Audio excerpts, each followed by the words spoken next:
Grabe mga mi, ganitong luto yung ginawa ko sa corned beef. Abay, akalain mo namang nagustuhan ng buong pamilya ko. Uunahan ko na po kayo ha, hindi ito budget friendly mga mi. Pero sisiguraduhin ko sa inyo na lagi itong ipapaluto sa inyo ng pamilya mo. Diyan nga ay maghahanda lang ako ng ating mga ingredients na gagamitin sa ating recipe. Magpipino lang ako dyan ng bawang.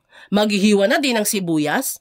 Itong patatas, hihiwain lang natin ng medyo malalaking cubes tulad nito. Then itong carrot, same as patatas. Ganong hiwa lang din yung gagawin natin. Then last na ipe-prepare ko is itong mga hotdogs. Favorite yan ng mga bagets, kaya maglalagay din tayo niyan. Hihiwain ko lang ito ng same ng laki ng patatas at carrot. Then pwede na tayong magluto. Dito nga sa ating lutuan, magpapainit lang muna ako ng mantika. Then saka natin lulutuin itong patatas at carrots. I-pan fry lang natin yan ng mga ilang minuto mga mi. Mas okay kasi kapag nauna nating maluto ang mga gulay para din na natin hahabulin ang pagpapalambot nito mamaya. Mga 5 minutes ko lang naman yan lulutuin sa mantika.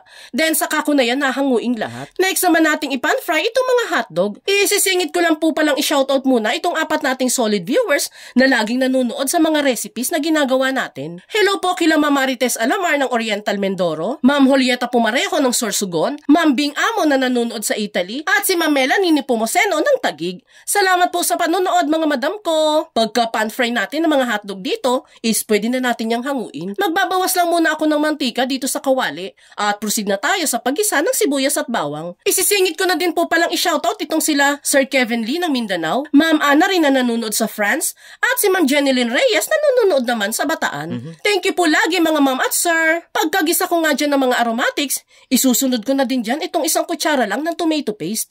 Isa yan sa magpapasarap sa lulutuin nating corned beef recipe mga mi. Bali, igigisa lang natin yan ng mga ilang minuto para mawala lang yung sobrang asim na dala ng tomato paste. Then matapos siya magisa, ilalagay na natin dyan yung dalawang corned beef dito. Any brand naman po ng corned beef is pwede dito mga mi ha. Kung gusto nyo nga po palang ma-shoutout sa mga videos na ina-upload natin daily, pusuan mo lang po itong video na pinapanood mo ngayon and mag-comment ka na din po dyan sa ibaba kung taga saan po kayo. Malay mo po, ikaw naman ang next na ma-shoutout natin sa mga future videos na gagawin pa natin. Maraming salamat po. Pagkahalo-halo nga natin ng corned beef dito, naglagay na din ako dyan ng kalahating beef cube, paminta, at asin.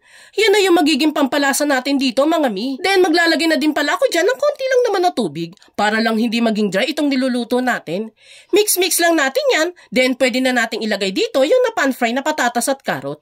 Bali half cook lang kasi ang pagkakaluto natin sa mga gulay. Kaya pakukuluan pa natin ito ng mga 3 minutes para tuluyan na yung lumambot. After ng 3 minutes, buksan at haluin muli ang niluluto. At this point, ilalagay ko na din yung hotdog at isang lata ng green peas. Sure akong alam na alam mo na itong recipe na niluluto natin and sigurado akong natatakam ka na din. Pagkahalo nga ng hotdog at green peas dito, isasabay ko na din itong isang lata ng liver spread. Isa yan sa magpapalinamnam ng dish natin. Hahaluin lang natin yan until mag-well scattered ang liver spread at lalagyan ko na din yan ng quick melt cheese sa ibabaw, which is optional lang naman po. Tatakpan lang natin yan at hahayaang matunaw ang keso dito under low fire ng 3 minutes. And that's it mga mi.